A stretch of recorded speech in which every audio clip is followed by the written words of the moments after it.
नरेंद्र कुमार ने लिखा है, प्रणाम गुरुदेव। हम जब विचलित होते हैं या द्वंद्व में होते हैं तो कैसे देखें, क्योंकि देखने और विचलित होने वाला तो एक ही है ना गुरुदेव।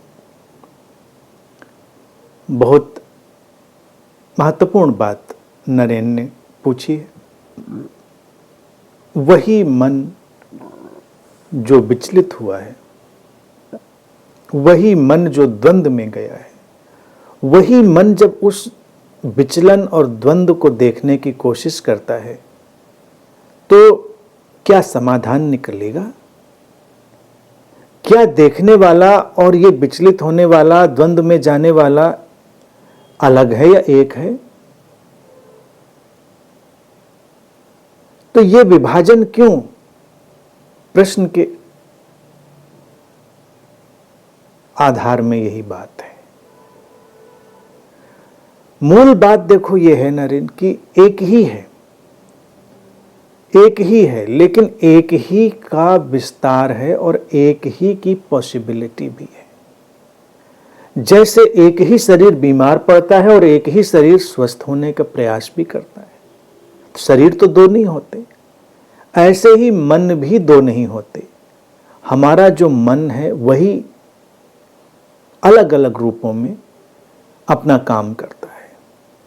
द्वंद्व में जो पड़ने वाली घटना है, विचलन में पड़ने वाली जो घटना है, वो भी मन है।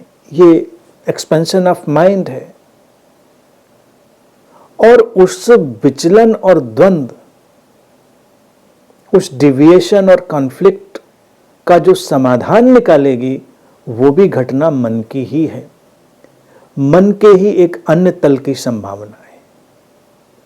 तो अब जिसको देखने की बात तुमने उठाई है, देखने का अर्थ एक समाधान की दृष्टि, एक समाधान की दृष्टि तो आएगी तो उसी मन के धरातल से, लेकिन ये एक अलग संभावना है जो अपना काम करती है।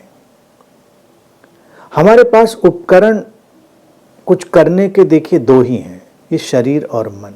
जब हम कहते हैं कि वो चेतना का कार्य व्यापार है तो चेतना तो एक ही है। शरीर में भी अभिव्यक्त होती है, मन में भी अभिव्यक्त होती है, उसके मैनिफेस्टेशन के अपने अपने ढंग हैं। बस इतनी सी बात है। लेकिन क्रियात्मक रूप से जब फंक्शनल यूटिलिटी में कोई चीज आएगी तो वो मानसिक धरातल से ही काम करेगी।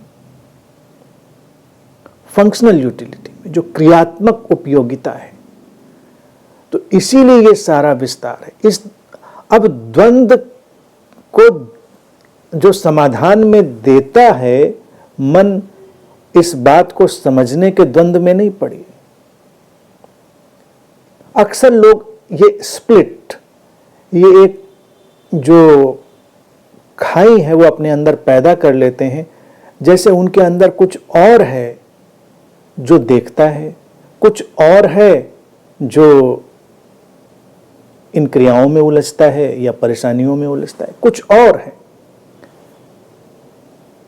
इसी से वो साक्षी की, दृष्टा की जो स्प्लिट है वो पैदा होती है। साक्षी, दृष्टा, ये सब मन के धरातल पर ही घटने वाली घटनाएं हैं। मन का परिशुद्ध होता हुआ रूप, मन का स्रोत की ओर लौटता हुआ जो ढंग है, एक्सप्रेस जो हुआ है, जो अभिव्यक्त हुआ है चेतना का ढंग, उसका ये और सूक्ष्म सटल हिस्सा। जैसे शरीर की बात मैंने कही, शरीर को स्थूल दृष्टि से देखें तो वहां बात पूरी समझ में आ जाएगी कि बीमार भी शरीर ही होगा और शरीर ही अपने अंदर उन रसायनों, उन केमिकल्स और या जो भी व्यवस्थाएं हैं उनको पैदा करके उसको हील करने की कोशिश भी करेगा, स्वस्थ करने की कोशिश भी करेगा। यही ढंग मन का है। तो ये सारा एक पूरा स्पेक्ट्रम है। द्वैत का ये जो विस्तार है ये वही है। इसको हमें समझना है और इस बात के द्वंद्व में नहीं पड़ना है कि उसमें को हम स्प्लिट पैदा करें ये केवल समझाने के लिए होता है कि हम उसको दो तरह से कह देते हैं कि ये है। जैसे अगर मन की ही बात करें तो चेतन मन, अवचेतन मन, अचेतन मन कह दिया जाता है केवल समझाने के लिए, क्योंकि वो एक ढंग, एक टाइप है। लेकिन कोई डिब्बे में बंद अवचेतन मन कहीं अलग नहीं रखा हुआ है, और कोई अचेतन मन, अनकॉन्शियस माइंड कहीं डिब्बे में बंद अलग नहीं रखा है, और तुम सोचो कि नहीं ये चेतन वाला डिब्बा हम खोलते हैं और अचेतन वाला डिब्बा नहीं खोलेंगे, अवचेतन वाला डिब्बा नहीं खोलेंगे। वो एक फ्लो है, वो एक ही प्रवाह है। बस समझने के लिए हम उसको इस तरह से समझाते हैं, डिवाइड करते हैं, क्योंकि ये उसी मन की एक अन्य संभावना है जिसको हम इस तरह से कह देते हैं। इसी तरह से तमाम संभावनाएं जिनको केवल बस समझाने के लिए कहा जाता है, उनमें कोई विभाजन नहीं है एज सच। तो ये देखने वाला, द्वंद्व में पड़ने वाला, विचलित होने वाला मन एक ही है, लेकिन उसी मन की अलग अलग संभावनाओं के कारण परेशानी और समाधान दोनों आते हैं।